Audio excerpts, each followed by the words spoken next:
Okay, so you'll have to excuse the light. The wind's blowing a bit and the tree's moving back and forth, so I'm getting a light lightning and darkening, and the old camera's not too happy with it. Anyway, so this is just an update to where I was before with the Singi 48 from Fjallraven. So what I've got now is the two side pockets on each side on it. So I've got the two, I think the gear pockets, I call them water bottle pockets. I've got a little hole in the bottom of them. So that's where I would keep my water bottles, drinking water. In here I've just got my jet bowl stove and an extra gas canister and coffee and sugar and stuff like that. On this side I've got this one empty. I think I've just probably just put gloves or something in there. Hat just in there for the moment. And that's probably where I'll keep some food and bits and pieces, and then there's another one for water down the thing. I've put my medical pouch on the outside for the moment. These little gear pockets, they come with these little straps additional. I didn't need to use them for that, so I've just put them across here for the moment until I get something better to fasten this on with. This, by the way, has just got Velcro or hook and loop, so that holds it on, so it's always dangling loose and everything. So that's what that's for. I probably might downsize this slightly or go to a different pouch. Not quite sure yet, still working on it. I've been carrying it for a few years around, I haven't really had to use it so much. My gloves on the outside, and then what I've done is I've put neck tube and then my possibles pouch in the top. So that was going to go on the outside there or something like that, or I was going to get another pouch. So I might rebag this actually, and I'll show you that what I might do with it. So this is just an off-the-cuff video, by the way. It's not a planned one. I just happened to be sitting here sorting this out, and I thought I'd turn the video on. So the only thing I've got under there is the rainproof bag. Now the other things I've got are these Fjallraven pouches. So this is the big one, the large, and it's got a very big zip pocket inside and two little pockets inside, and when it is opened up it actually sits quite nicely. So all of that and some could go in there if I wanted to.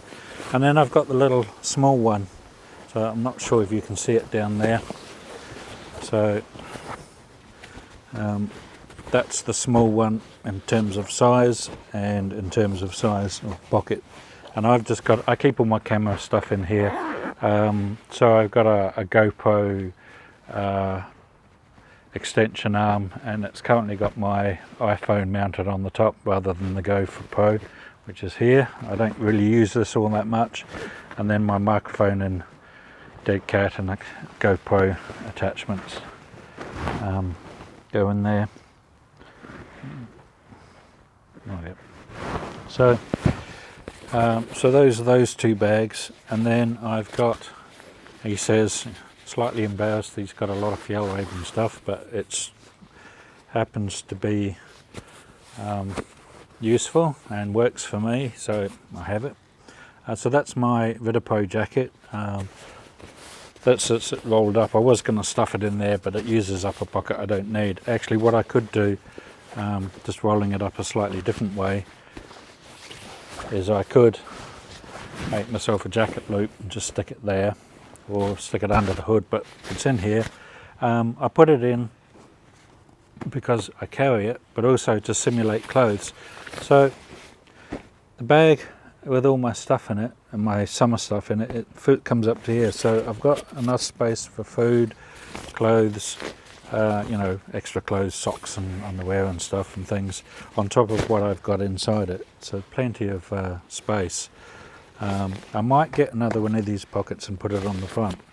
There's lots of these little hoop things there. So my jungle blanket, that's my go-to blanket, and this time what I've done is I've chucked in a 2-season sleeping bag. This is just a square bottom one. It's really lightweight. It's more of, and it fully unzips, so you can kind of use it as a quilt. I've shown this in other videos. Most of this stuff is in other videos. And then there's, I always forget what this is, the Reactor Cedar Summit Thermalite Fabric Reactor Extreme, regular size. And that is kind of like a sleeping bag liner or a blanket or a sleeping bag itself. There's my Cedar Summit below. Going to upgrade that one day to a bigger one. Wash kit. And so Thermarest sleeping mat. Probably don't really need that. There's my Hillyberg DD tarp and pegs. That's tarp 5, sorry, not DD tarp. I was looking at that earlier. So what I've done now is got my little Macpac bush cocoon bivvy, and I've taken the pegs and poles out of it and squished it down so it's ye big. And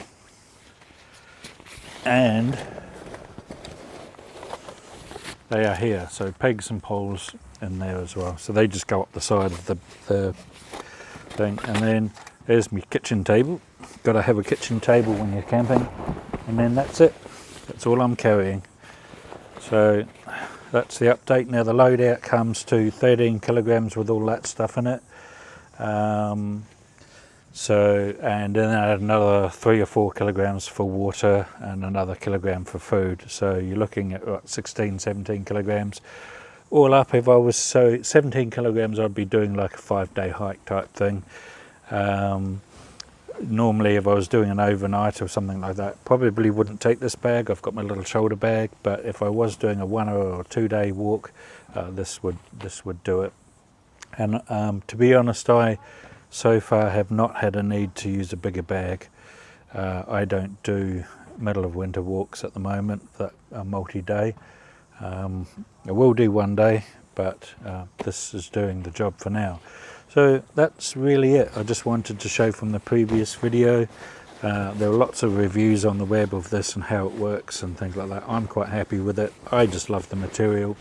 The same with these pouches. Material's really robust.